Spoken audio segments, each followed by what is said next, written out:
Coming to you from the Deep South, this is the Blue Collar Leadership Podcast. High-impact leadership is not reserved for leaders, and it has nothing to do with your position, title, or rank. However, it does have everything to do with your character. It's time to climb to the next level and beyond, personally and professionally. Now, let's start making it happen with your host, Mack Story. Hello, everyone, and thanks for listening to the Blue Collar Leadership Podcast today.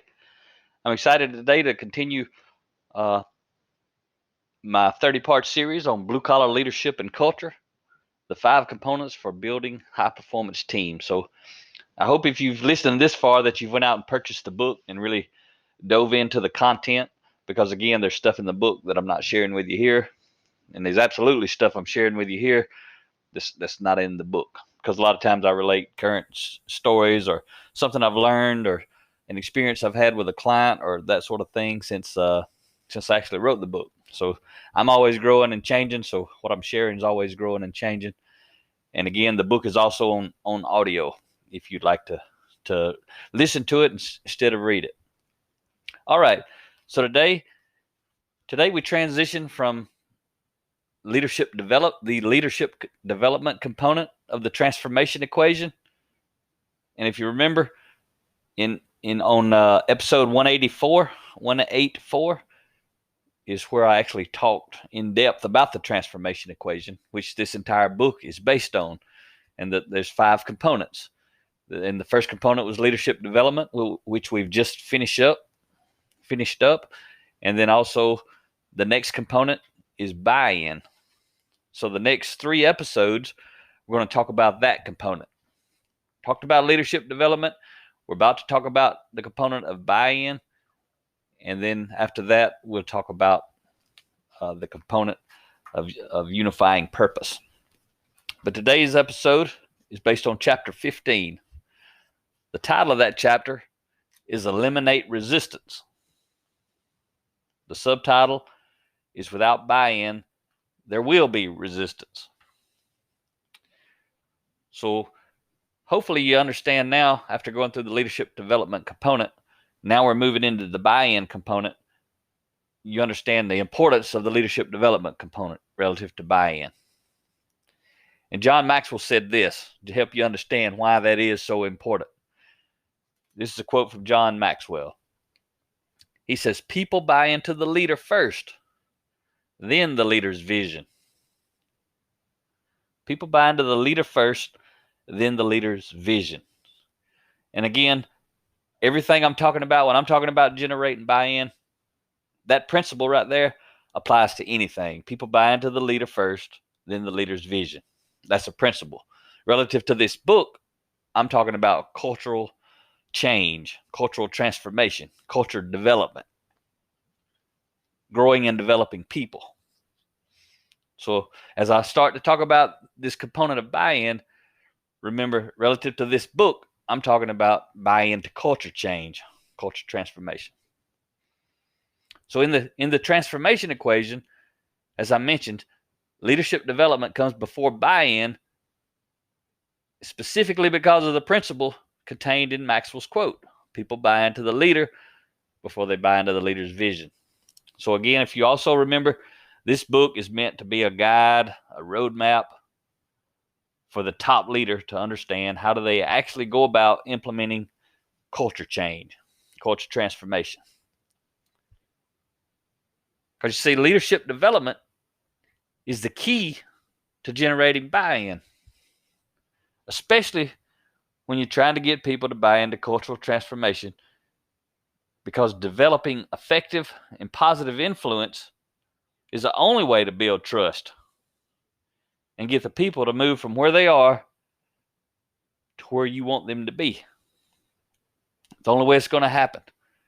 People do not have to do personal growth. They do not have to do leadership development. They may have to sit in the room and hear somebody teach it to them, but they do not have to change their values. They do not have to get better. They've already been hired to do the job. If they're continuing to have employment, apparently they're able to do the job. So when it comes to cultural growth and transformation, they don't have to do it. Very, very few people that I know of get fired because they don't do and don't engage in cultural transformation. Down the road, after a lot of other people have engaged in it, then those people may become irrelevant and they may lose their job eventually. But hardly anybody loses their job unless they're just blatantly, voicing a negative opinion about it relentlessly and won't stop. That's about the only people who ever lose their job when cultural transformation is initiated.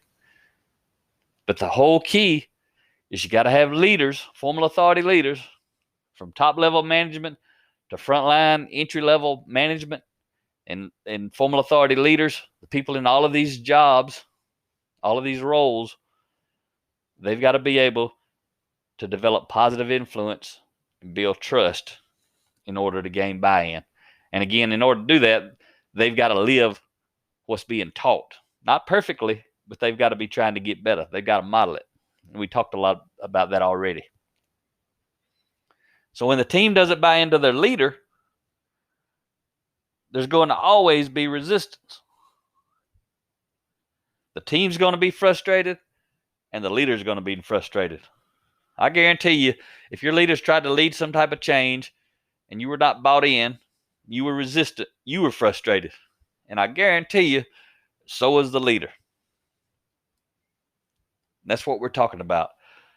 A lot of times leaders have this great vision for the company. They want to transform the culture. They go to a seminar or a conference and they get fired up and gung-ho, and they bring me in or somebody like me to kick this thing off.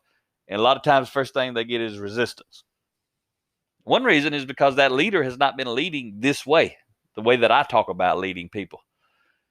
And so when I come in and start talking about the principles that I share, first thing people know is the leader doesn't do that. So we've got to overcome the resistance. Although the leader may want to do that, may want everyone else to do it, they may not have done it in the past. So they got a track record they've got to overcome. But when people are resisting their leader's influence, they will be disengaged. And what I'm talking about, again, I got to keep putting it in context. I'm talking about disengaged from cultural transformation. They may very well be engaged in doing the job that they've been doing for the last 5 years, 10 years, 20 years. They may be highly engaged in that. But again, what I'm talking to you about in this 30-part series is cultural transformation.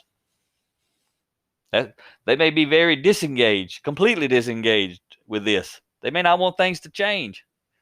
A lot of people want things to remain the same. Motion causes friction. You start moving an organization forward or to another level, that motion is going to cause friction. And that's again why leadership development is so important, to be able to deal with the friction in an effective, positive way so that you build trust, so that you can engage people, not disengage more people. So disengagement is simply a passive form of resistance.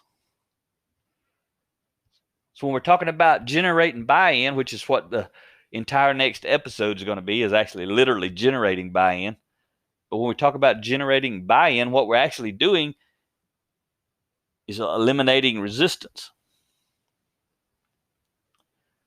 So when people aren't engaged, it's because their leaders aren't engaged. See, you got to understand, engaging the disengaged is a leadership activity, not a management activity. People who are in formal positions of authority, they may be able to manage very well. They may be able to engage people to do their work very well. But when you start a cultural transformation, those exact same formal authority leaders who are effective managers may be totally ineffective leaders because they've never had to lead in a lot of instances. Companies who've never done anything like I do, the kind of leadership development and personal growth content that I teach, companies who have never done that, most of them are filled with managers. So when you start having this cultural transformation, a lot of times it's the leaders who are disengaged, and they're disengaged as leaders, not executing on leadership activity. And again, generating buy-in to cultural transformation It's not a management activity. It is a leadership activity. So if you don't develop leaders and you only have managers, you're never going to get there. Managers of people have insufficiently developed character and lack leadership ability. And again, I'm not talking about managers in general. Management, again, is a good thing. You have to have management skills and abilities, and you need high impact managers. A lot of people are low impact managers. They can't manage things or processes, and they try to manage people. But even high impact managers who can get good results, if they're not high impact leaders also, and they're only high impact managers, that means they're highly effective at managing things and processes and people. But people don't want to be managed. They want to be led. So that's a completely different level of character development in a person who's in a formal position of authority. In order to have a higher level of leadership ability, leading people instead of managing people, they've got to develop their character. If they have well-developed character, they're going to be very aligned with cultural transformation and high-impact leadership principles, and they're going to be some of the happiest people in the organization. They've been waiting for it to happen. But I'm telling you, that's not most people. So when managers have not developed their character and they lack leadership ability, managers of people, they're going to demand buy-in and struggle to get it. See, that's an easy way to see it right there. Managers of people demand buy-in. They tell them what we're going to do and expect them to do it. That's a management technique of managing people. That's not how high-impact leaders gain buy-in. See, leaders of people, high-impact leaders of people have well-developed character and a high level of leadership ability, unlike managers of people. So leaders of people, they achieve significant buy-in because they seek to earn it and refuse to demand it. See, managers of people, that's what they do, is demand it. High-impact leaders of people refuse to demand it. They seek to earn it. They want to earn trust. They want to earn buy-in. And they do it very, very effectively. So I'll share a story with you just from a week or so ago. Back in July, Rhea and I had the privilege of going for the first time to speak to a construction company near Atlanta, Georgia, called Mack, IMMEC. And they're a fairly large construction company. They usually have around, I think, 175 to 200 people most of the time in the organization. And we had an opportunity to go out and speak to them. They took advantage of our special offer, purchased 200 books, had us come out and speak for 2 hours to their folks. And yes, we did it live in the middle of the pandemic, but we were following the guidelines. We were in one of the owners, Bruce, has built an amazing event space. Specifically, he does many things with it, but one of the specific reasons he built it was to host his entire team at annual parties and like year-end celebrations or any other kind of celebrations they may do, and also any type of training that they do where they need a large facility. So this facility is really, really big. It looks like a brand new barn. It's got water towers outside of it. It's like that Bruce and the team moved over and staged. It's got some old cool tractors out front, and the grass is like so green. It looks like a golf course. Beautiful place. And it looks like an awesome barn, but it's not. It's an event center when you go inside. It's got polished concrete floors, and I mean, it's really, really nice and set up. And again, it's big. So everyone's spaced out, probably more than 6 feet, spaced out, not congregating, have their mask on. They got a big roll-up door so they can let fresh air in and that sort of thing. And so everyone wore their masks while we were speaking, and we were well away from everyone up where we were speaking at. And so it was a safe event. So we went out and did that. That was in July. They had never done anything like this with everybody, and they invited whoever wanted to come out. Anybody could come. So about 100 people out of the 175 or so volunteered to come, but they were actually paid to be there. And we did it from like 4:30 to 6:30. I think it was on a Thursday afternoon. So then there was a lot of buy-in. People were engaged. People were interested in what we were speaking about. The leaders were interested. Bruce, the owner, had never heard us speak. He had never read any of our books. He trusted his team to get the right folks in there, and they had been looking for a couple of years for someone to lead them down this path. So we were there to kind of introduce ourselves and had a lot of good feedback. So then they decided to get gung-ho, and they've been waiting to do it, so now they're ready to do it.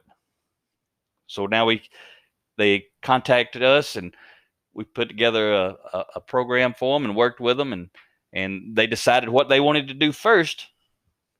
And they had a lot of the leaders who had chosen us had read several of our books and discussed it. 3 of the top leaders had been reading our books and talking to us, and then they saw us speak, and then they got the feedback, and now everybody was in agreement.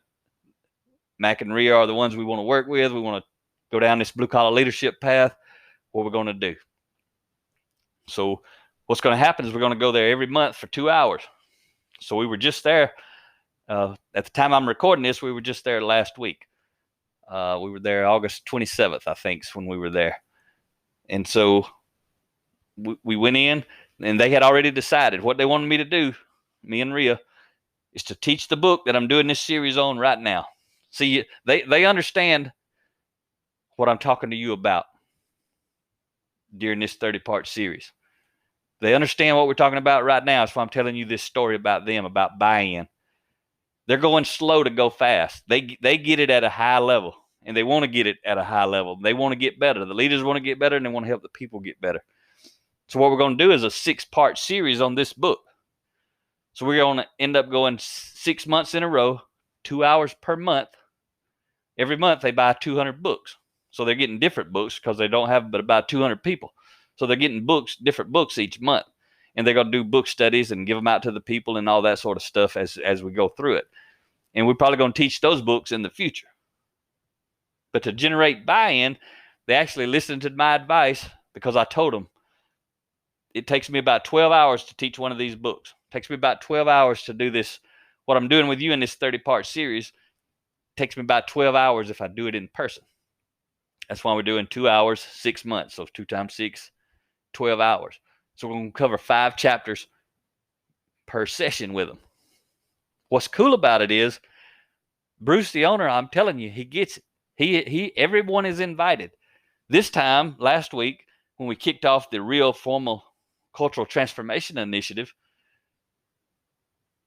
they rescheduled it, and it's scheduled from 2 to 4. And they're going to change it, I think, potentially, but they're going to ask the people because they're trying to generate buy-in, eliminate resistance.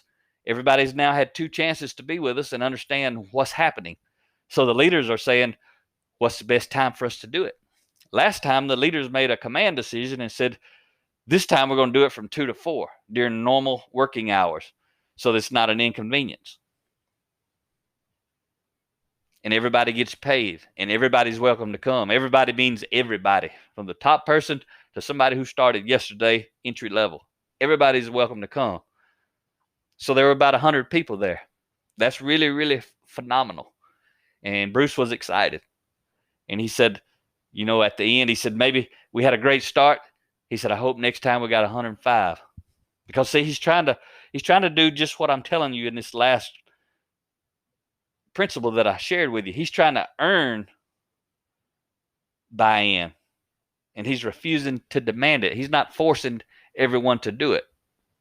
I can see it both ways. You could tell everybody to come the first time.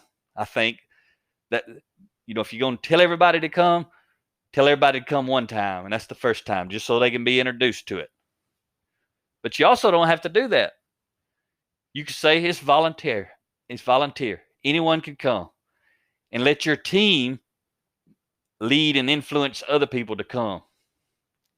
Let your team generate the buy-in. That's pretty powerful. I like that too.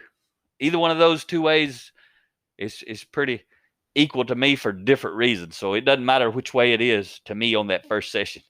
But after that first session, whichever way you do it, to me, it should be volunteer. Because if people want to be there, they'll be there. If they don't, they won't. There's another cool thing I heard Bruce say. After we got done talking for 2 hours, Bruce got the microphone, got up, talked to the team. He was fired up and excited. He actually told them to come over to our book table. If they wanted another book, he would pay for each person another book. And he'd already given everybody 2 books.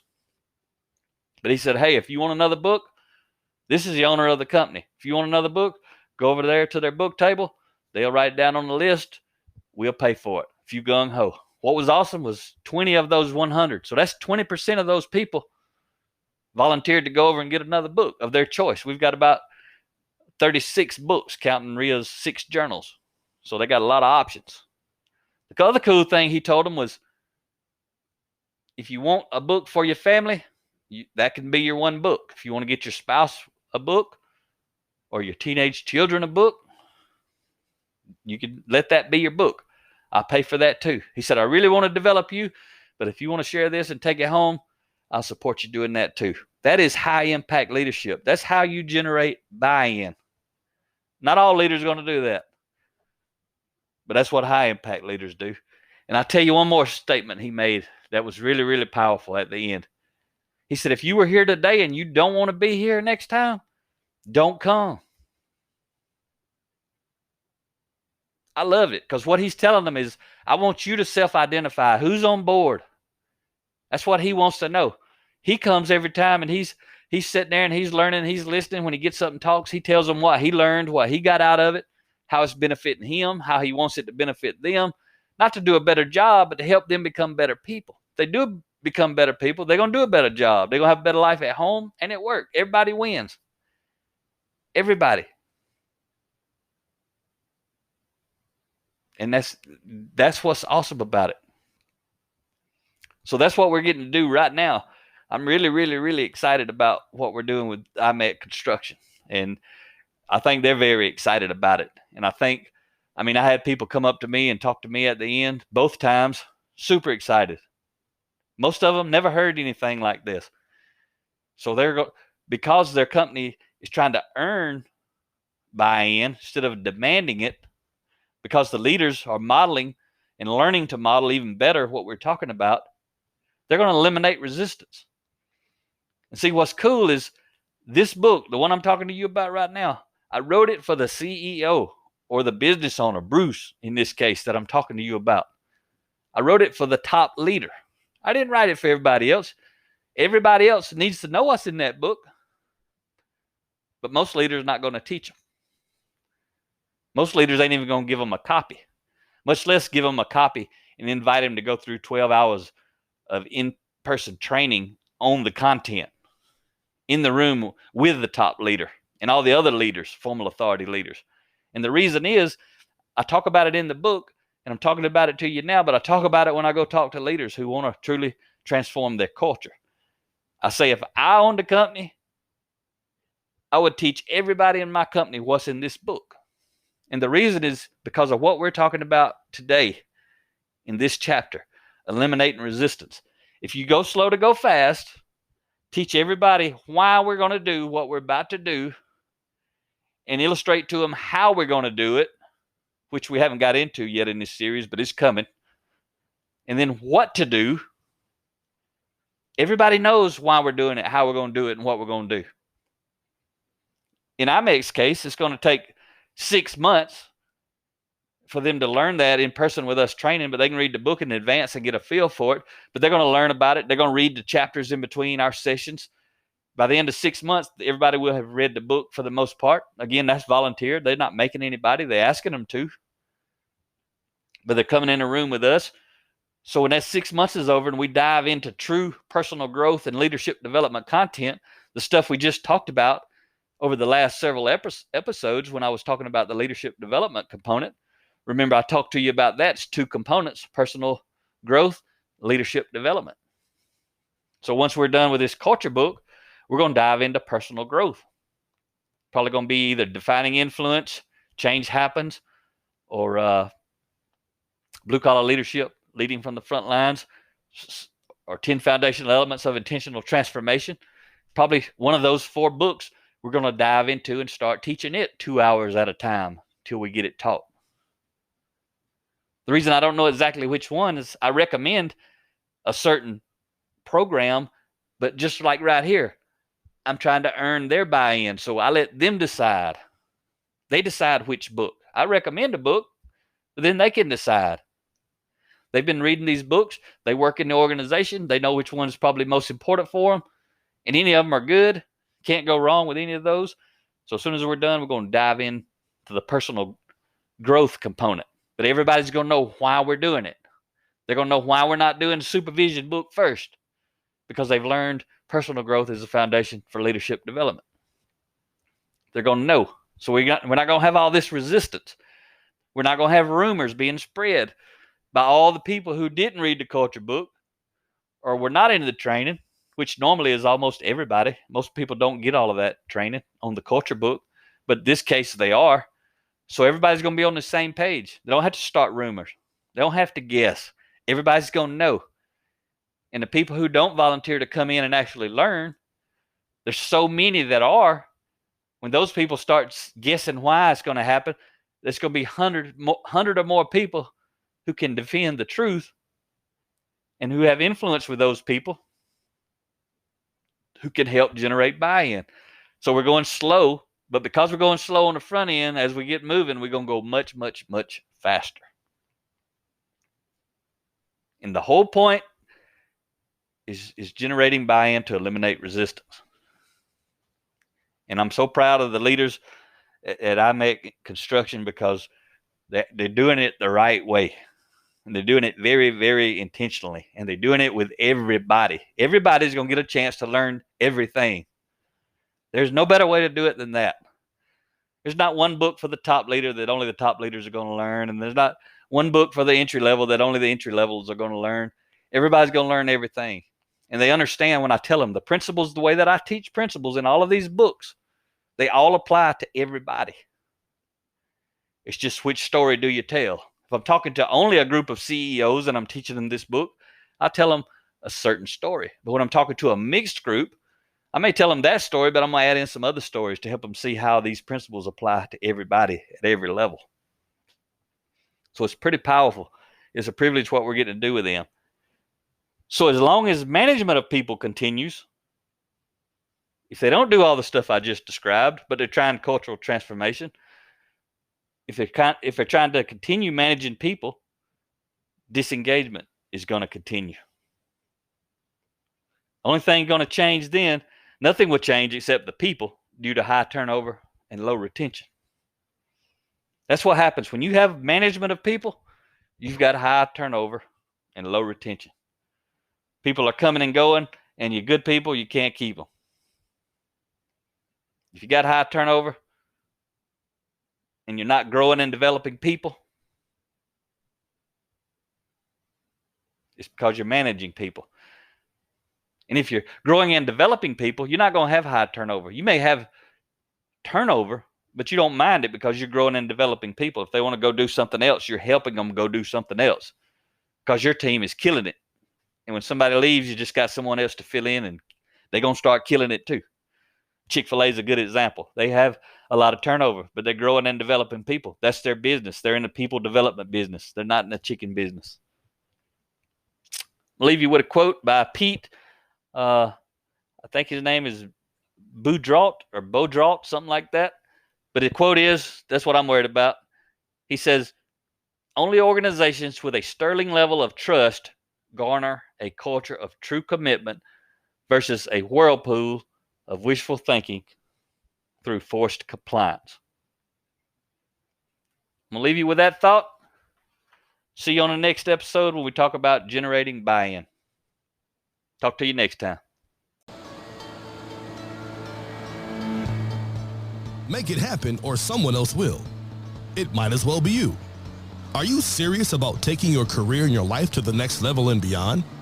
Check out Mack Story's Blue Collar Leadership series books and others, now available on audio, along with paperback and ebooks at Amazon, iTunes, and Audible. Please visit bluecollarleadership.com to learn about Mack's books, programs, special offers, certifications, and more. Thank you for listening to the Blue Collar Leadership Podcast.